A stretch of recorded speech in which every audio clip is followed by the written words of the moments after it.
Hi everyone, this is Thane. I am back for my week 3 reflection on this past week's content. I liked the story. I liked the TED Talk story. I thought it was good. I thought it was very engaging. I liked this puppet show story. I thought, just as a puppet show story, I enjoyed it. I liked the idea of a kid using the space in the library and putting on a puppet show and expressing himself that way and being supported in that community. I thought was a good story. And then at the end, when we found out he was homeless, that was a real kicker there that gave it a little more emotional resonance to find out that that was really the only space he could have to do that.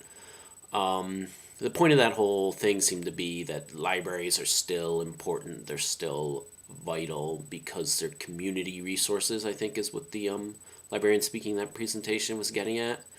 And I agree with that. I think it's a good point to think of the library as a community focus. It got me thinking about how with the modern technology and the digital age and all that extra capability we have now to kind of communicate and reach out really across the whole planet, that at the same time there's been a real kind of resurgence in the idea of community stuff from stuff just like farmers markets to like the whole buy local movement, and things like that all seem to be centering around this idea of community and connecting with the place you're at. And I think it's interesting how technology seems to be supporting that, where really encouraging people to really be better connected with what's going on around them and to be better able to participate in what's around them.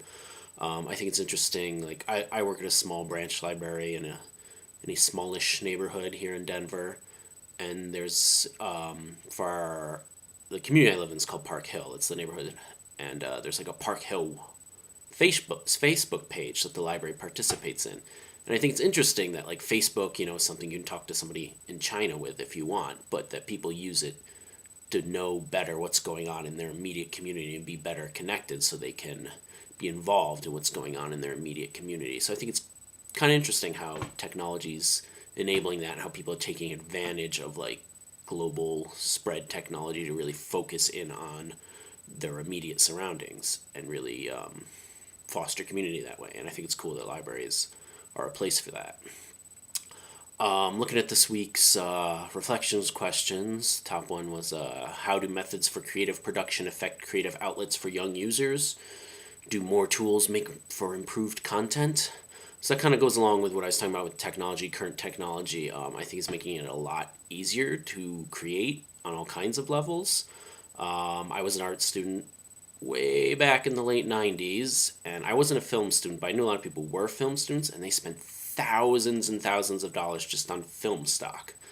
And it was very expensive to try and be a film student and try to make something creative with film. And now with digital technology, I mean, cameras still cost a bit, but for a few $100, you can get a really nice camera and more or less for free make whatever the hell you want on it. So I do think technology is enabling more people to create more stuff. I don't think it makes film any better to do it on a digital camera rather than a traditional film camera, but I think it's allowing more people to do it, and I think as a result, you're getting more interesting things and a more variety of things, and people who don't have the means to purchase thousands of dollars worth of film stock are still making movies, and I think that's awesome, and I think the world's a better place for that. I think there's more crap out there too because anyone can make a video and put it on YouTube.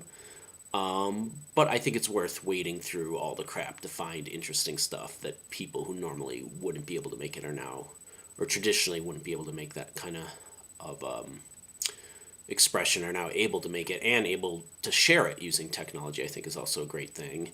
That goes along with recent changes with like crowdfunding, I guess is what you call it, stuff like Kickstarter, where you see people doing small projects that's getting global exposure.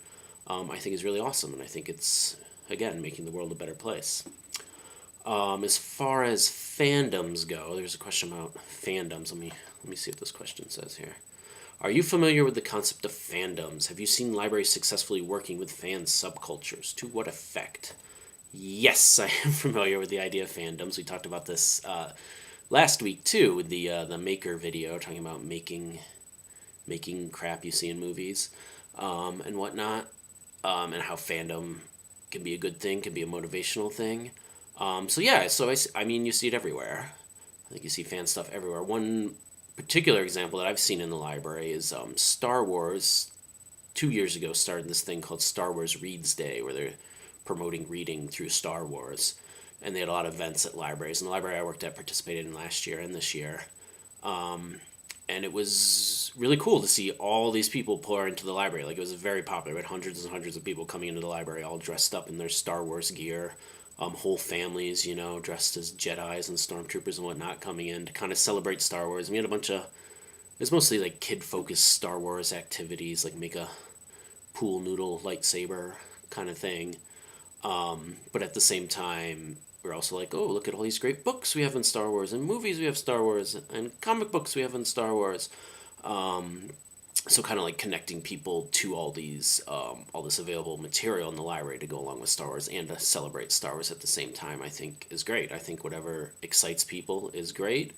Whatever gets them in the door of the library is great. Whatever people want to dress up for is great because it shows involvement, it shows commitment, it shows creativity. So if fandom produces all that stuff, I am totally supporting fandom, and I think we should capitalize it, like on the one reading talked about with the fan art and whatnot, kind of capitalizing on the engagement of fandom. I think is a good idea, and I think libraries could learn from that to better serve and better incorporate what people are interested in and help further people's interests by providing means and access to resources so people can explore what they're interested in and do what they want to do. And that's what I think libraries should do. And that's all I got to say for today. See you next week.